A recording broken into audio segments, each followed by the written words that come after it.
Hi everyone! After the overwhelming response to my Pokemon videos, I thought it would be fun to create some Illustrator tutorials to help other artists figure out how to use vector programs. Please, if you enjoyed this, drop a like, drop a follow. You can find me on YouTube, TikTok, Instagram, Tumblr, Twitter, LinkedIn. Today we're going to be drawing with an iPad Pro. This is my iPad. It's a 3rd generation. I think refurbished because it's a little bit cheaper and it works perfectly. I use an Apple pen here. And this is my case. It's a unicorn beetle case. It's got a nice little kickstand, which is helpful for drawing on the go. And it's pretty drop-proof because I'm clumsy. Today we're going to be learning via the Illustrator app right here. And that's what I'm going to be drawing for you today. The app came out in October of 2020, so it's relatively new. Illustrator is a vector program, which means that you're drawing in mathematic equations versus raster images, which are pixel-based. So you can actually take a vector drawing and upscale it as much as you want, and it'll still retain that same crispness, which is great, especially if you're doing things for print or stickers or anything really. Quick note, if you want to fast forward to watch me actually do the art and learn that way, there's a link in the comments so that you can skip forward to that exact part. If you want to know all the little details and what the tools are, stay tuned because that's what I'm going to go over first. Okay, so something I really like about Illustrator and any real vector program is that you have your canvas, but you can also draw outside of your canvas. Look at the space that you have to draw. Like, what? You can go absolutely nuts and just draw wherever, whatever. That's what makes it fun. I'm just gonna start with the tools that I use to draw. So if you come over here, this is that pencil tool that I've used in a lot of my videos. So if I select this pencil tool, this is my fill color right now. I could make this an outline color by switching these arrows. So you have your fill up here and your outline right here. I'm just gonna focus on fills for today, but I'll show you an example of the outline.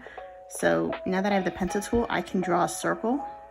And as soon as I get to that, or close enough to that original spot, it's actually gonna connect it for me, which is nice. If you hold down on this little arrow here, you'll see the other drawing tool. This is what we would call the blob brush tool, and these are also in the full Illustrator version on your PC as well, or PC, Apple, whatever computer you use. It's the full computer version. They give you a few different brushes in here that you can use. I always go to basic round. Okay, and then make sure this is in a fill right here. I personally like size 1. I get enough variance since I'm in a small canvas, but you can go to whatever size you want. Let me show you an example of like size 4, okay? Come over here. This is your smoothing tool. Apparently I have it set to 1, but the higher you get it, the more it's gonna smooth out your lines for you. Did you see that? As I'm drawing, it's calculating it and then it smooths it out. So the higher I have that on, it makes it a straight line. But you don't always want the computer to calculate that much. I guess that's why I have it set to all the way to 1, because I have a pretty fast handle already. And I don't want it to, I don't know, to change my art too much. I love drawing in vector, but I also love my own fluid lines. But if you're having problems with jitteriness, I suggest turning up the smoothness and you won't have that. See? Okay, so I'm gonna set mine to 1, and then you come in here to the brush settings. Move this up a little bit. I have my roundness all the way up. You can see what happens when you turn it down. It becomes more of a tapered, angled stroke. My angle's at 90, yeah, leave that alone. My pressure dynamics, I think when you start, it's at 40. I put mine all the way up because I want, let's see, I'll show you what happens when it's at 22. I have size 4 line. There's not much of a pressure difference when you press down. It gets a little bit thicker, but if I have the pressure set to 100%, I have a full, beautiful variation. And that's what I want. That's what helps me create these beautiful lines here.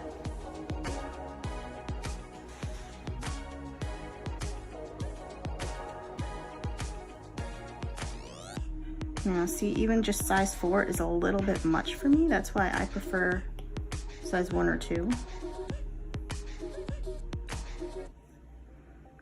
Then I get a lot more variance, but controlling my lines.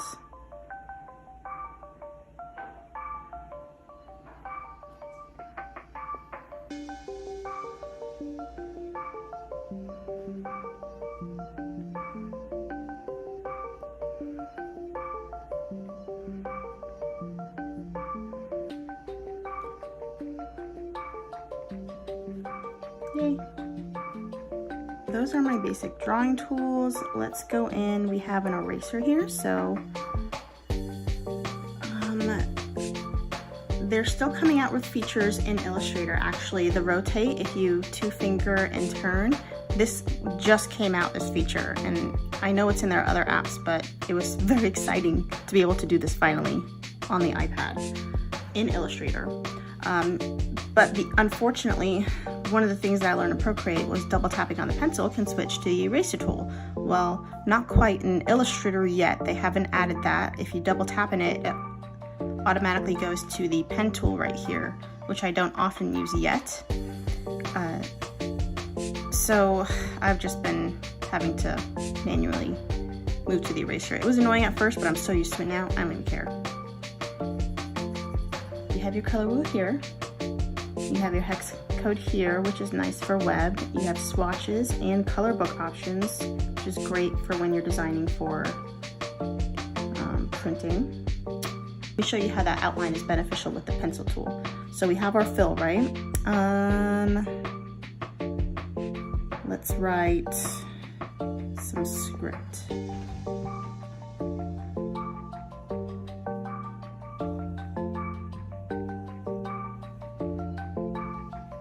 We got a letter. I'm going to select each object that I just made. And now it's an outline.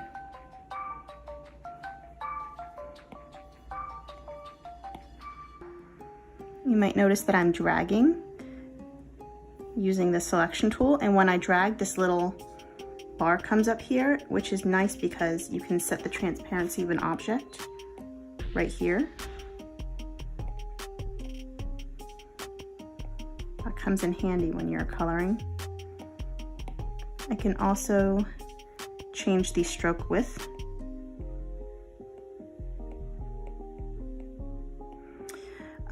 This changes the stacking order of the layers. So as you can see, if I turn this into outlines, actually, let me turn that into fill, just so you can see what I'm talking about. Give this one a fill. Okay, so right now this purple is over the orange. I can change the stacking order so that the purple is now under the orange. Very important later on when you're coloring. This is just the position. This locks that, so now I can't touch it. And it even tells you this layer is locked here. This one's not, so I can continue editing this one.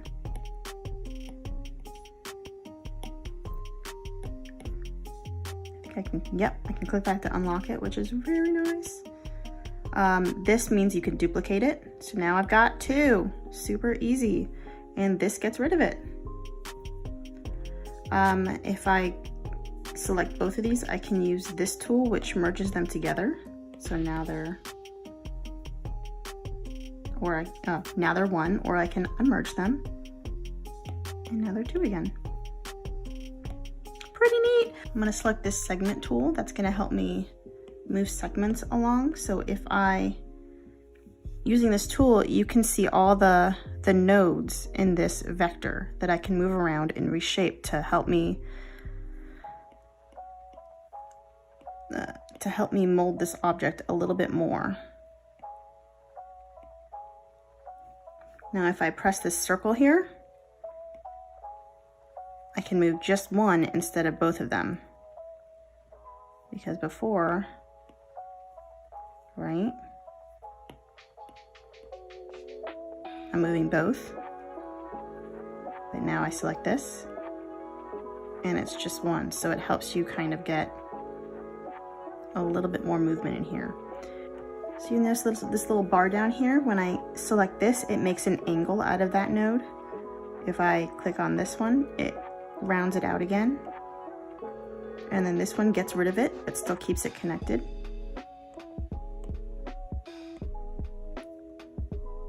And this one gets rid of it completely, which leaves me with an open hole.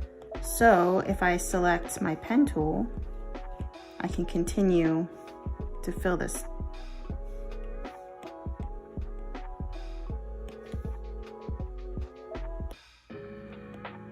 All right, you've also got the shapes tool here. I'm gonna go ahead and delete these. So I can make a square, hold it down, you got all the other fun shapes. So if you hold down this little circle here, it transforms it uniformly. You've got your text tool, you've got your artboard presets, and you can import things here. Okay, so now let's go to this other side over here. I'm gonna move this back down. You have your undo, redo. This is your profile. This is how you export things. So you can quick export as a PNG, or you can export it as Illustrator, PDF, all these other file types. You can even do a Photoshop layered file, which is awesome for some of my clients that don't quite use vectors yet, but they open things in Photoshop, so it works. They have some tutorials and gestures you can set up in here. These are your settings. You can rename your file here, which I don't even know. I don't know what to name this. You could change your units from pixels to inches, centimeters, millimeters, etc. I don't believe you can change your color mode quite yet. Let's find out. No, not quite yet. Oh, something I do want to tell you to turn on is palm rejection. Otherwise, drawing with either of your hands is going to leave you with stray marks, and that drove me crazy. I touched on the double tap functions really quick, but as you can see, you can switch it from your color picker, deselect an object, switch to the pen tool or zoom, but you can't switch to eraser yet. Come on, Adobe, give me the eraser. A few more shortcuts in here.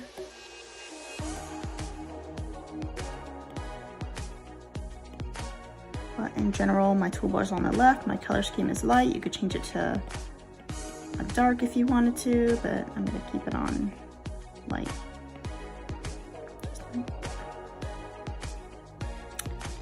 I always have scale strokes and effects on, so that means when you are scaling things, all of the strokes that you have are going to scale with it. So it's not going to remain a 1-point stroke, it's going to scale up to 2 or 3 based on how big you make it, which is very useful, especially if you're setting files out and have to resize, because if that doesn't scale with the image, you're going to have this 1-point tiny line on things that you made huge. So make sure you have this selected.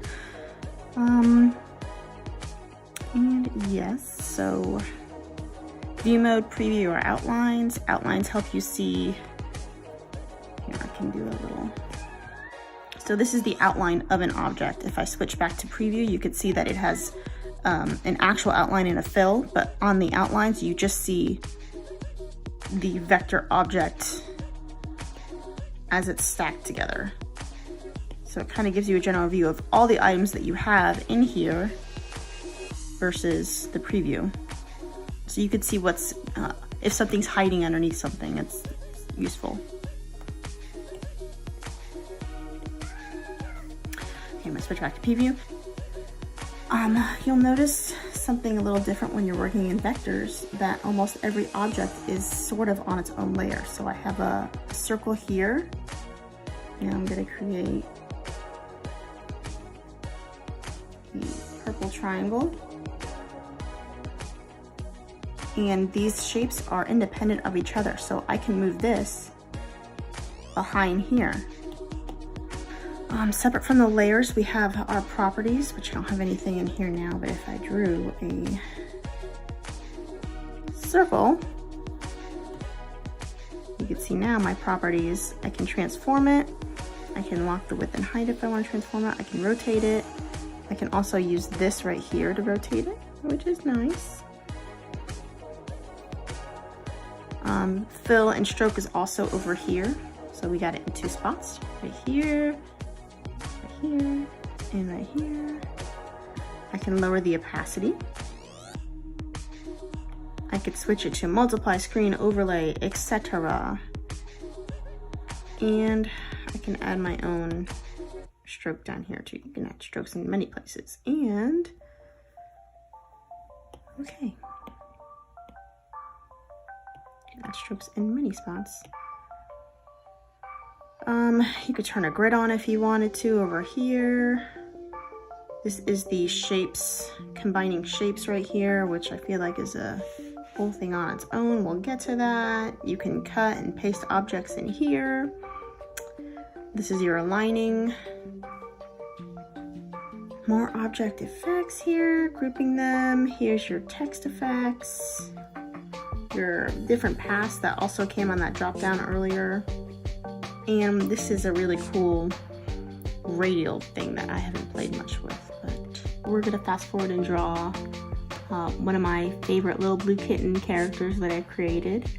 And this is how I learn, through watching other people create. And if that's how you learn, great, let's do it.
A lot of artists, including me, will mirror their artwork to make sure that everything is looking okay, facing the other direction.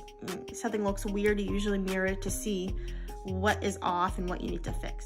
So if you come over here, this will help you align it to different parts of the artboard, but we're gonna go into the flip over here. That's your mirror tool. So I can flip it both ways, make her go all over. But that's a quick tool, just so you know how to mirror your artwork. That was pretty important for me. Okay, I think we're ready. So, I've got my sketch, right? I'm gonna go into my layers, got everything selected. All I had to do was click. I'm gonna turn the opacity down. And actually, I like to set it to multiply. You don't have to, you can. I'm gonna make a new layer, and I'm gonna move that new layer. It'll probably help if I name these layers, but you get it, it's the sketch layer. If I double click, sketch layer is above my new layer, it's locked, it's set to multiply. I'm gonna change to my pencil tool. Make my fill whatever color your character is. So mine is blue. It's my favorite color, that's why. Okay. So I know based on just animating and creating vectors in the past that I'm gonna actually start with the back objects just so I don't have to move things around. It doesn't matter because you can move these around later, so just have freedom when you're drawing. But for instance, I know these ears are gonna be behind his head, and I'm probably not gonna draw them all together because I want the gradients to fill in differently. So I'm gonna draw her ears first. Close that shape up.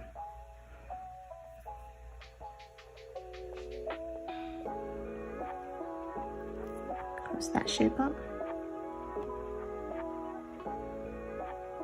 Then I'm going to draw her head. Oh my gosh. Okay, see, even with palm rejection on. Okay.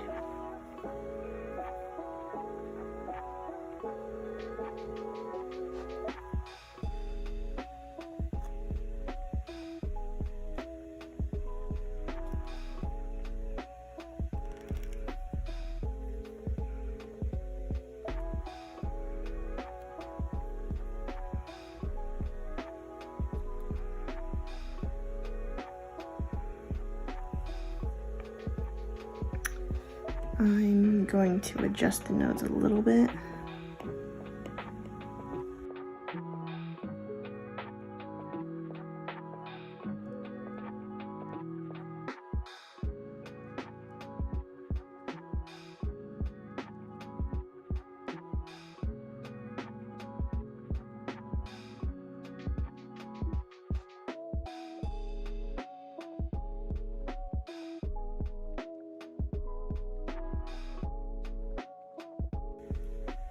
So I guess this is what you would call cleaning up your vectors.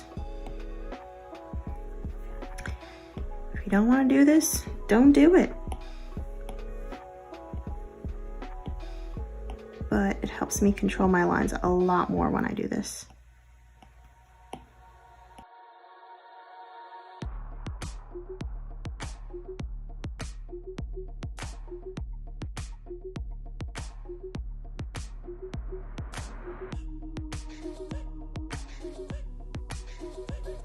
I'm determining which ones I need based on how they're reacting to the line. Like for instance, do I really need this one? Because these are probably going to create a nice curve by themselves, and if I get rid of it, it really didn't change anything. But now I have more control over here.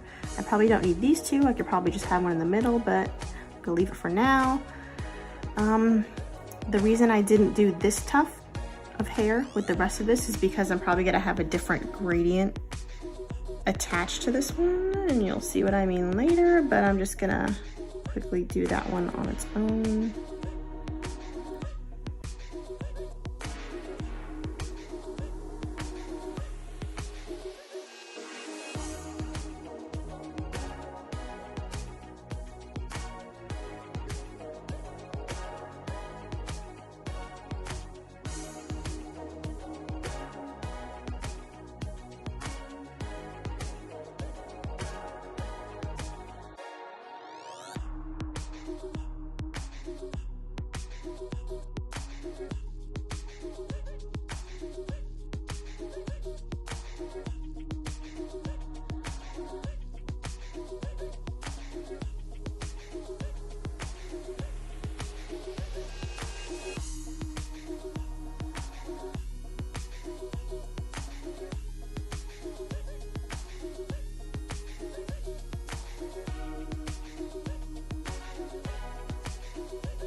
Work for our purposes.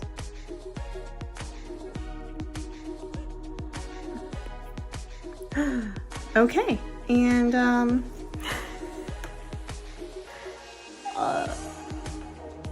the app just quit on me. So not without bugs. Let's try that again. Oh my god. It's okay, it happens.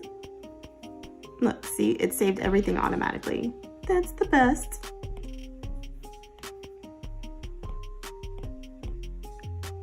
Like, I'm not even mad.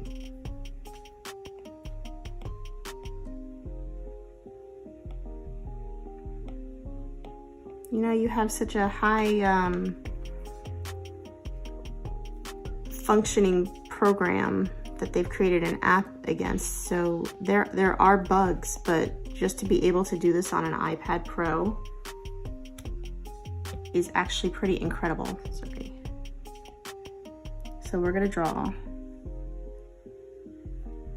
Right? This is what I want my eye to be. I'm not gonna actually do the black part too.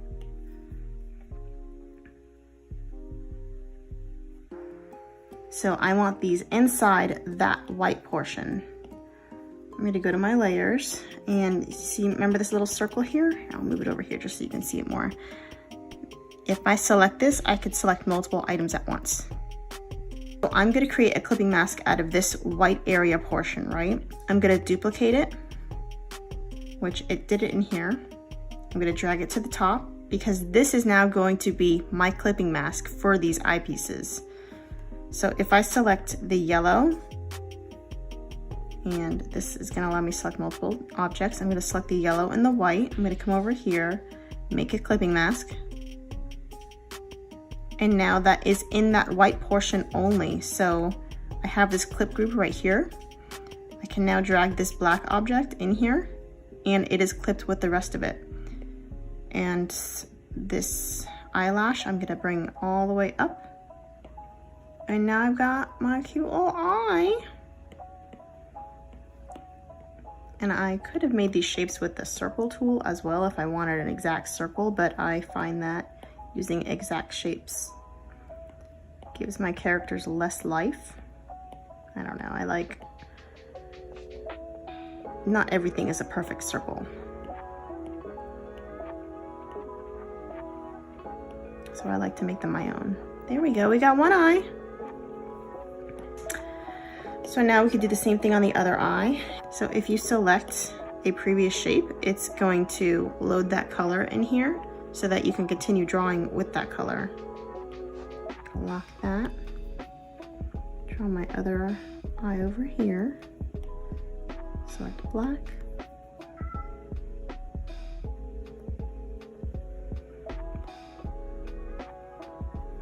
Go.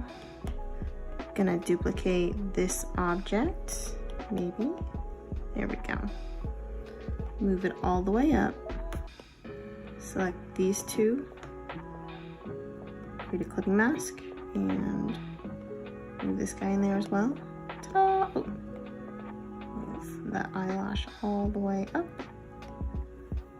And we've got our eyes! Yay! So I want to make this a little larger. But I'm going to scale it proportionally, so I'm going to select here and scale a little bit bigger. There we go. All right, I'm going to go ahead and fill up the rest of these shapes, and you can catch up once I'm done with that, and we'll go into a little bit of shading, just a little touch of shading.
So now we're gonna work with gradients to add some simple shading to this. So it's not exactly gonna be cell shading, but you'll see how gradients just give this much more of a dynamic popping off, because there's some shapes in here that you can't tell are in front of others, like this little tuft here, tuft of hair. Until I add a gradient, you're not gonna see that this is in front of the head here. Same thing with this little tuft of fur. So I'm gonna keep my sketch on just so that you're clear of where the layers fall, that we know that this is in front. Okay, so going into gradients first, I'm going to select my shape, select the color, select gradient, and I'm gonna select the linear, I'm gonna select the linear gradient tool. So you'll see it picked a color for me. I'm not sure what the, if this is a previous color I used or what kind of, the reason it picks these colors, but I actually tend to like the colors that it picks. Like, that's a pretty little gradient here. So I'm gonna do that on both sides. As you can see, it automatically picked this gradient for this ear, and now I can adjust it to where I like. And it's just a nice little hint of extra color. And I'm gonna do that with the blue shape too. Go to gradient, click linear, and as you can see, it chose a different color. I don't know how or why, but I absolutely love it, and I tend to just go with the colors that it chooses for me, unless they're totally horrible. See, look at that. Gonna choose the body, do the same thing.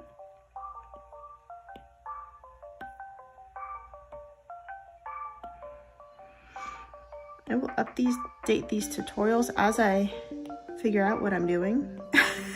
Be like, oh, it does this because of that. So if you know, drop me a comment. I love it. I'm gonna do both ears individually as well.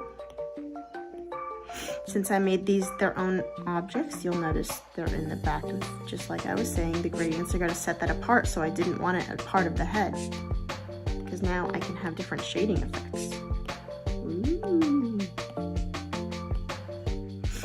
So now this little tuft of hair in the front, I'm gonna go ahead and do the same gradient. Oh look, it's not in the front, let's move it. Actually, I'll use this to move it. Whoop, now it's in the front, that was easy. All right, I don't actually want this to go to this dark blue because this is the lightest part of my face. So I'm gonna change the gradient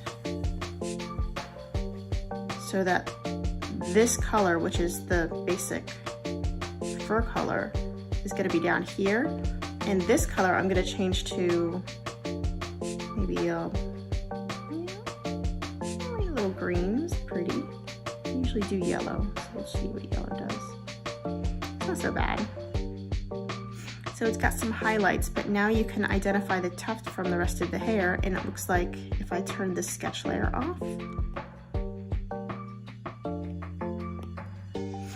you kind of see how I'm layering things. Cutie patootie. I'm gonna leave that sketch layer off for now, since we kind of figure out where we're going here. Now white, it just created black, so I never like to use black as my shading color. I'm gonna switch this to a pretty little purple. And you'll notice there's a little half line here, so you can adjust how far the gradient goes. You can make it just down here. Now this tuft is probably gonna have the same gradient. Oh, okay, so it's gonna automatically go to this black color as the gradient. If you wanna use this same color, what I've been doing is I'll select the gradient. I will make a swatch out of it right here. So I will go add swatch, and now I have that gradient to choose from. So if I choose this right here, okay, this is a slight, I don't know if they're gonna fix this in the future, but applying these just applies it to one node of the gradient. I'm calling these nodes, to one shade of the gradient. So it doesn't quite work when I choose a gradient color. So what I've been doing is I go into solid color, fill it with the solid color, fill it with the gradient. Now I can select this gradient.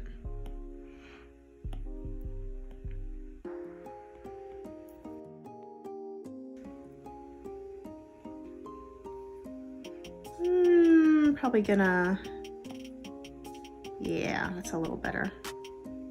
Now this fur kind of blends into that. What you can also do with gradients, which is really cool. So let's say, it probably won't work on this one, but let's say instead of filling this with a gradient so that it disappeared, I just wanted to make it white. Right, so now this is a whole white gradient. I'm gonna make this a lower opacity so that it blends into nothing.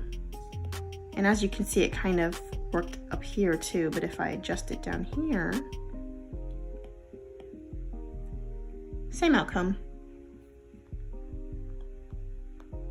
So sometimes I'll work with opacity, sometimes I'll work with color, but really I get a good enough effect with color by itself. So I can go ahead and select any of my white areas and apply that gradient.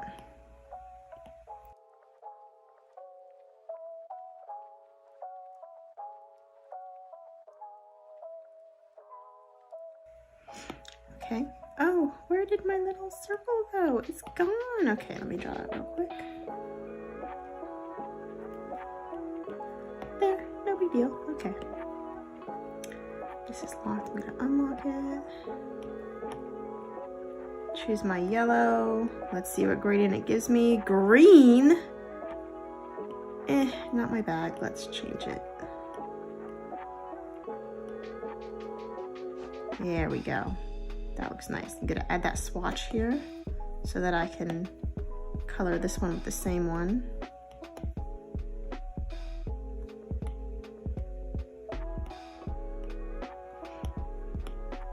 All right, I like to add some color to my pupils too, so they're not completely black.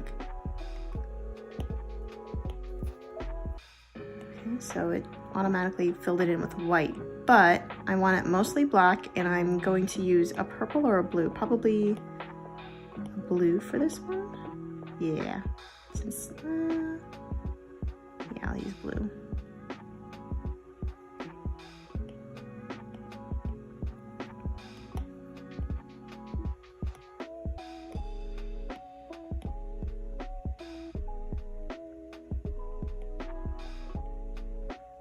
You'll notice I could change the transparency here too of each color if I wanted to.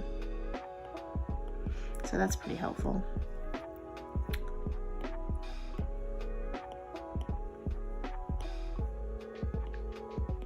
Ew, like what? How does it choose these colors? I just don't understand. Sometimes it's awesome. Sometimes I just, why? Okay, we'll figure it out. Ooh, see? I'll take that. That works.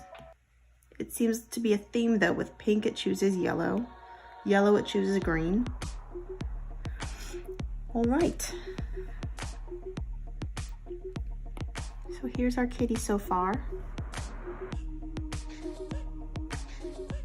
Too shabby.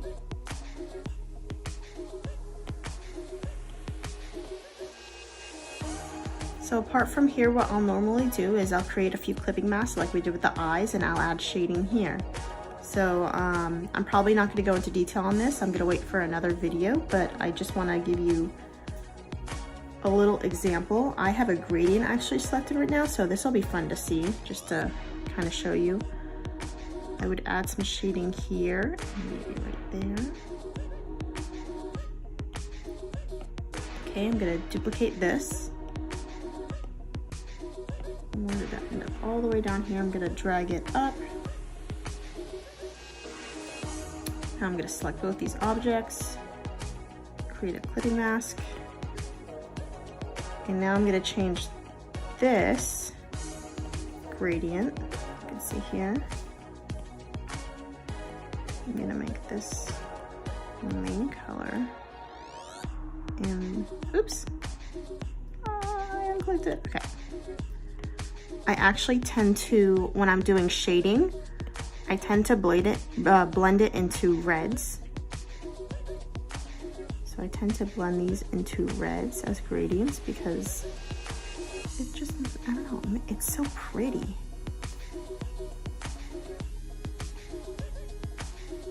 Drag it off a little bit.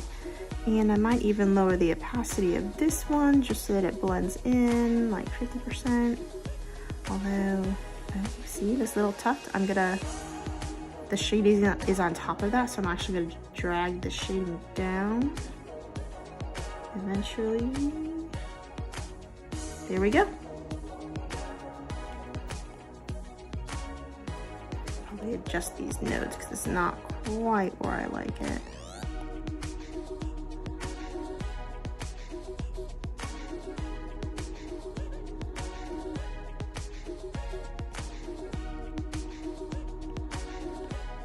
So if you continue to add shading, you add a whole nother dynamic to your character.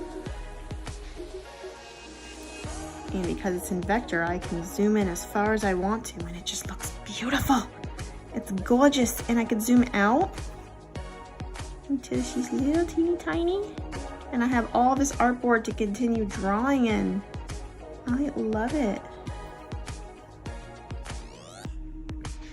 And just a quick tip, if you want to resize your artboard, you can rename it by double clicking that.